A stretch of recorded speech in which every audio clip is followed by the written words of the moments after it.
WNST this weekend is giving me a chance to go up to Western New York and visit with many members of the extended Bills family to talk a little Bills and Ravens as we get ready for Week 1. This guy's from Pittsburgh, but we don't hold that against him because he escaped off to Buffalo, where he had a very storied career as a Buffalo Bill. He is now the team broadcaster, now 13 years doing it as the guy there who watched a lot of bad football and got some playoff football last year. We welcome Mark Kelso back onto the program as the Bills get ready for Week 1 here coming to Baltimore. A lot of changes up there, Mark. I mean, obviously from the playoffs last year to where they are, to where Nathan Peterman now is going to come in here and start a different version of the Bills than what you had last year, right? Yeah, a different version for sure. And it'll be interesting to see. I would suspect that LaShawn McCoy will be in prime form if he isn't when he first takes that first hand off. Certainly partway through the first half, I think he will be. And he's still, I consider, would be an elite runner in this league. But the offense is going to have a very much more dynamic component to it, a lot of personnel variations, a lot of pre-snap movement, and they're going to attack what they perceive to be the weaknesses of the opponent's defense and make those defenders think. And I think that's kind of where Coach Dabold, who's going to coordinate the offense, where he cut his teeth up in New England as a tight end coach and understands that system. And they're really going to put that system to use, I think, in Buffalo. And hopefully it'll be profitable. And Nathan Peterman has been outstanding in the preseason and has been the most consistent throughout the course of the preseason and OTAs and training camp, and I think that's in large part the reason why that he will get to start on opening day in Baltimore. Well, you had a long career, and I'm sure I could go back and find your best play, and you look like you're going to the Hall of Fame, and your worst play and the worst thing you ever did on the field. And for Peterman, I guess, to step out onto the stage the way it was last year, I would say from my, his mom would say, what a shame or whatever, but then you say, well, you get a chance to go back and get better, and everything I hear out of Buffalo is burn that tape. It was a long time ago. It was a time, but for a guy like that to be able to come back out and prove himself, to earn his way back in and earn the thought that you're going to get on a plane and come down here and win a football game this week. But a lot of people around the league, he's become a little bit of a punching bag, right? Yeah, a little bit. I'm sure he's got some nicknames out there. But he's a young man that's got great maturity and great poise, and his kind of maturity kind of belies his age a little bit. He's a young guy still, I think, maybe 23, maybe he turned 24. This offseason or something. But I'm not exactly sure what his age is, but I know he's got great maturity, he's got great poise, and I think really it's an objective decision by the coaching staff. It's what player do they feel can lead the offensive scheme that they're going to try to install and they're going to try to execute on game day, and I think they feel like he's earned it, and they feel like he's going to be the best guy to be able to execute it. Again, I suspect they'll be throwing early in the down. I suspect they'll use a short passing game to kind of effectuate like a running game, if you will, and there'll be a lot of pre-snap movement, and they must feel that he's the most capable of handling that situation to give the Bills offense an opportunity for success. And again, he's gone through the season and kind of brushed off that experience last year was bad. There's no question about it. And some guys, I mean, that can put you into under a rock for a long, long time when you have that kind of performance, when you first have an opportunity to start, and you can ruin a young player when you put them out there too early. And I think that's part of what they feel about Josh Allen. But in other respects, I feel like Nathan Peterman, they feel like he has earned that opportunity to start again. He's put that behind him. He's got a great growth mindset and learned from it, and hopefully won't make some of those same mistakes, and I suspect that he won't, and I suspect that he'll be able to be the lead of a real competent offensive production here from Buffalo on opening day. Mark Kelso is our guest. He is with the Bills broadcast team. He'll be coming in for the game this week. And, of course, longtime decorated Bills of the era of the K-Gun. And Jim Kelly and our old friend Ted Marchibroda was a part of those teams as well. And storied teams as well. But I would say for last year, the Ravens losing the game and how the Bengals thing and how it broke down for the Bills to get into the playoffs. Last year was an interesting run for you haven't watched this for 30 years and all of the years of them not being able to get in. and then to have, I don't want to call it turmoil, I mean, just a lot of moving parts with the quarterback position and who's going to play in all the offseason. It's been a little unorthodox, and I guess from this point moving forward, you sort of know Josh Allen's, the reason he's there is to be the guy, but at what point do you make him the guy, and what has to happen to make him the guy this year? I think there's a little bit of a leap of faith going on with the fan base after a very nice showing and a nice taste of success for the fan base last year up there. Yeah, no question about it, and they deserved it. I mean, they've been tremendously loyal fan base over the years, and I know a lot of people say that they believe they have the best fan base in the NFL, and I would contend that Buffalo's right up there as well with the support that they've given the team over the years, even without an opportunity to be in the playoffs. And I mean, they're selling out games, and the fan base is fervent and passionate about wanting a team to win and wanting to be able to put a winner on the field, and they feel like they've drafted the quarterback that's going to lead this team for the long term. And at the moment, it's Nathan Peterman's job, and he's proven he's very capable, though, at the collegiate level as well. The only loss that Clemson had in their national championship run season is against the Panthers in Pittsburgh, and it was Nathan Peterman who was a quarterback for that game. So, I mean, he's got a pedigree coming out, and he's got some maturity. He doesn't have the arm strength that a Josh Allen has,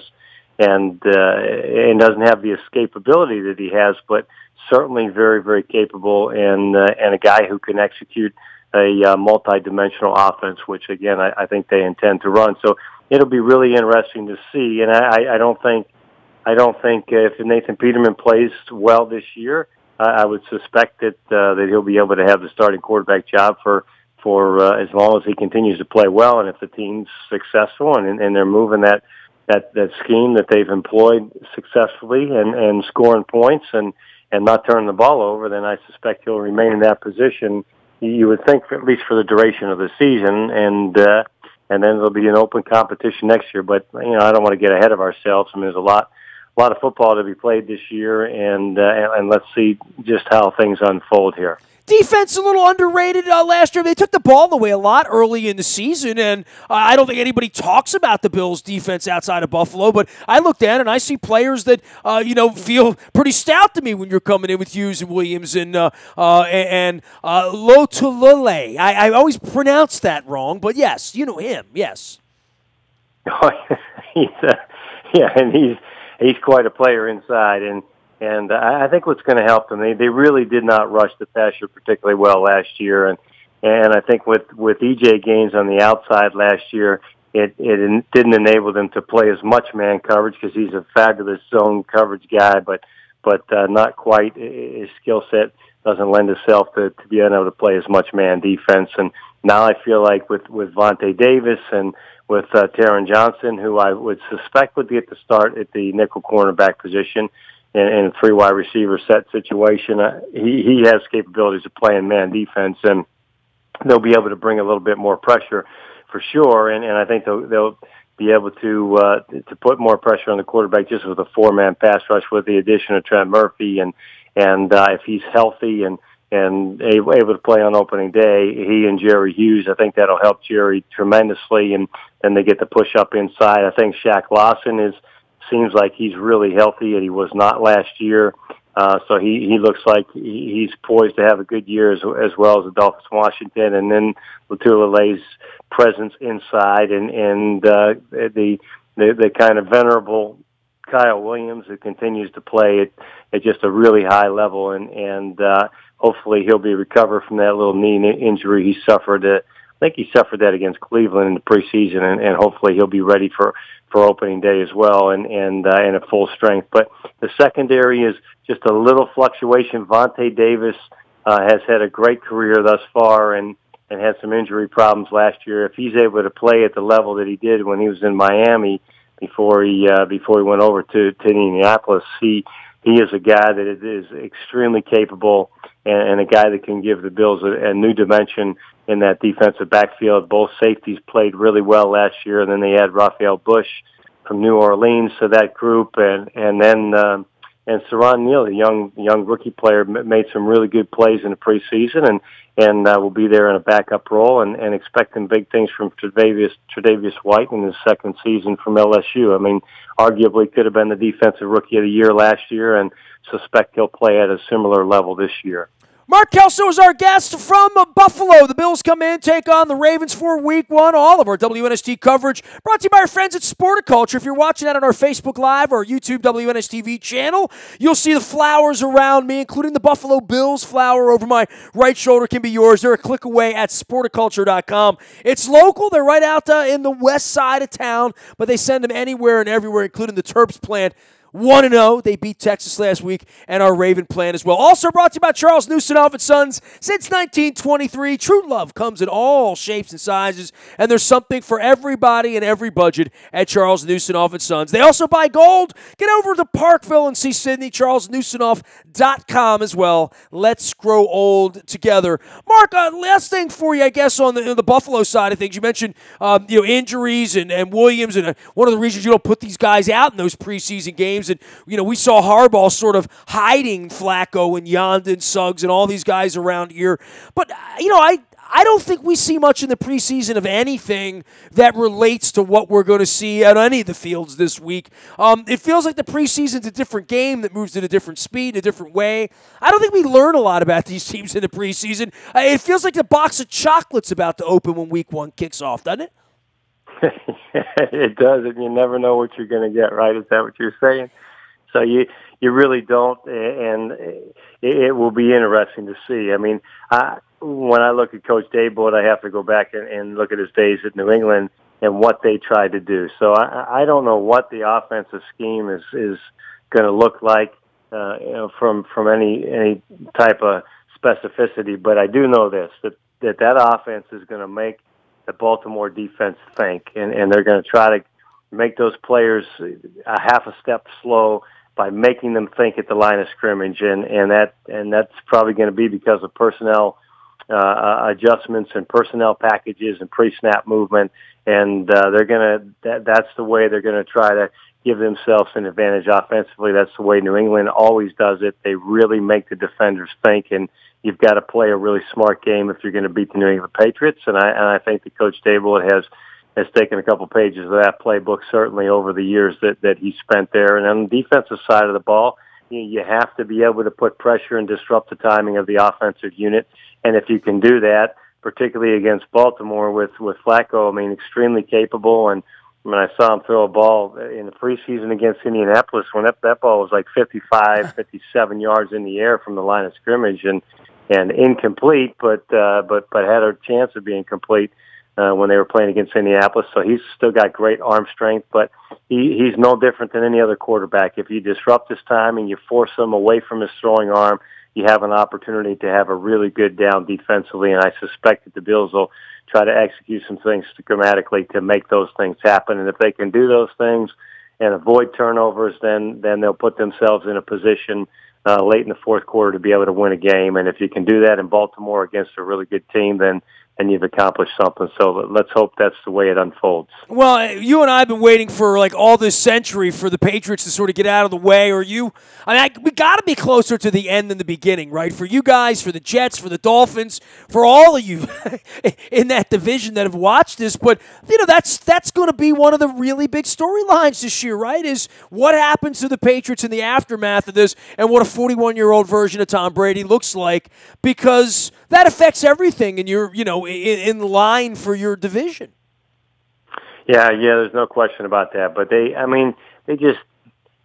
play the game the right way, I think, and they do a lot of things they try to figure out what your weakness is, and they're going to attack your weakness from an offensive perspective, and then defensively, they're going to allow the players to play with the skill set that's their best skill set, and they're going to create the scheme around their defensive unit again to allow those players to play to their skill level and to play their their strengths, and that's what they do. If they've got guys who can cover man to man, then it's going to be a man scheme. If they got guys who can't do that, then they're going to play some type of zone scheme. If they got pass rushers, they're going to rush the passer. If they don't have pass rushers, they're going to drop 8 in coverage. So that's the things that I think New England does very, very, very well is they have players that understand the game, players who can think on their feet, and then they take those players and they execute schemes that fit the skill sets of the players that they have on the roster. And that's what they've done for years. And oh, by the way, they have one of the best quarterbacks of all time as well. But it's because he thinks, and then he understands as well how that scheme works, how to attack the weaknesses of the defensive opponent. And that's what they do. And they just keep coming at you, and they keep attacking it, and they make you defend. And eventually they put together 8, 10, 12 play drives, and they just they're efficient, and they end up scoring points on the other end of it. And defensively, they haven't been a juggernaut by any stretch of the imagination, but they hold teams down. They make teams work really hard if they're going to score points on the other end of it, and they hope they can line up one more time and make you snap the ball, and something good will happen defensively for them. So it's a formula that works, and certainly has worked for great success in New England, and a formula that a lot of other teams, I think, have begun to employ as well, because there's no question that they've had some a significant measure of success for a sustained period of time. Well, certainly for your organization with general managers and coordinators and quarterbacks and coaches in and out, this feels very long range to me to say we're going to play Peterman this week and let Josh Allen ease into this thing. It doesn't feel like there's that sort of urgency there that they all have to win now, that there's more of a strategy that we have a quarterback here that we want here for 5, 6, 8, 10 years. Let's give him the best chance to win. It is interesting that we're seeing the Bills at this period of time, because I think we would see a different team in Week 10 or Week 12 than what we're going to see this week.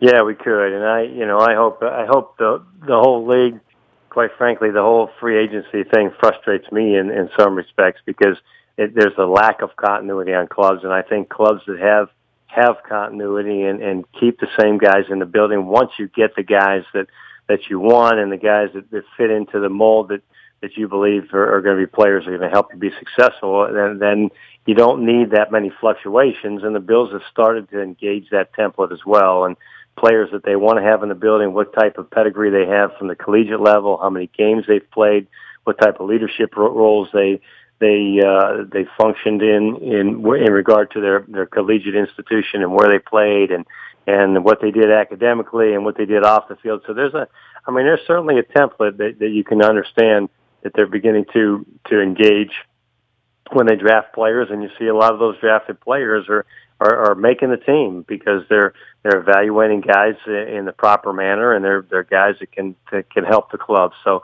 it's a process, as Coach McDermott likes to say, and other coaches I think likes to say that as well. I mean, it is a process, and you have to be able to put together that team and then have some continuity, keep those guys together for a period of time. But you've got to have leaders in the building. You got to have smart football players, and you've got to have guys that have the capability of making the guys around them better and executing at a really high level. And if you can do those types of things, you give yourself an opportunity to win on game day. Bring me some of those wings down here and some beef on weck this weekend. We'll get you some crab cake, get you set up, and we're not going to be too hospitable because we've been beaten by the Bills around here over the course of time. But looking forward to getting the season started, playing some real football. Mark, always a pleasure to visit with you. Thanks for making a little time and coming on with us. We'll see if you get down here to Baltimore this weekend. Yeah, look forward. Love coming to Baltimore and M&T Bank Stadium, and we'll look forward to it, and hopefully it'll be a great game. Red, white, and blue of the Buffalo Bills. Mark Kelso played in the league for almost a decade as a member of the Buffalo Bills and a safety, and a hell of a safety as well, and playing in some Super Bowls there in Buffalo. He's part of the broadcast team, now 13 seasons, bringing it down from Buffalo this weekend for Ravens activity. You can find me out in the buyatoyota.com audio vault 24 hours a day from anywhere in the world on your mobile device by downloading the TuneIn radio app. We do come in crystal clear from anywhere in the world. Listen when you want, where you want, to what you want, and there's no static at all, just like our friends at Steely Dan, who are playing the Modell Lyric for my birthday, October 11th. Check out the website. There's always magic going on at the Modell Lyric and modell-lyric.com. Steely Dan on October 11th. Kansas coming in with a little dust in the wind on November 24th. We did an interview with David Ragsdale. You can listen to out in the buyatoyota.com audio vault as well. 2 Bill Burr shows for my birthday. 1 sold out. That's some comedy going on, and John Cusack bringing in the screening of Say Anything next week. That's September the 15th at the Modell Lyric. You can find me on Facebook, Twitter, LinkedIn, Snapchat, Instagram, streaming live on our Facebook, as well as our YouTube WNSTV channel, and our morning newspaper comes to your email inbox digitally, free of charge. You just sign up one time every morning at 7 a.m. Zip right into the email inbox. It's all brought to you by Planet Fitness at planetfitness.com, where it's always $10 a month to get in the best shape of your life, and there is a Planet Fitness right around the corner from you. The Lunk Alarm, always judgment-free as we send the kids back to school. Get out to Planet Fitness for $10 a month. Also brought to you by our friends at the Maryland Jockey Club and Laurel. They are racing down at Laurel. Get inside there. Phenomenal sports book down there. Great crab cakes, ice cold beverages. It is a Vegas feel at Laurel.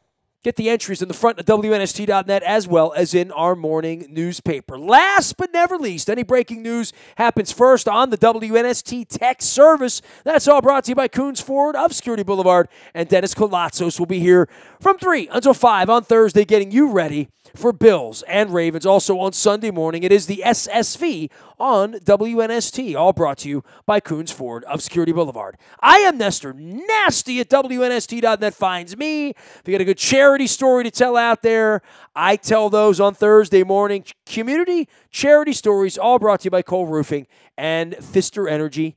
Just email me. I am Nestor. We are WNST.net, AM 1570, and WNST, Towson, Baltimore, and we never stop talking Baltimore sports.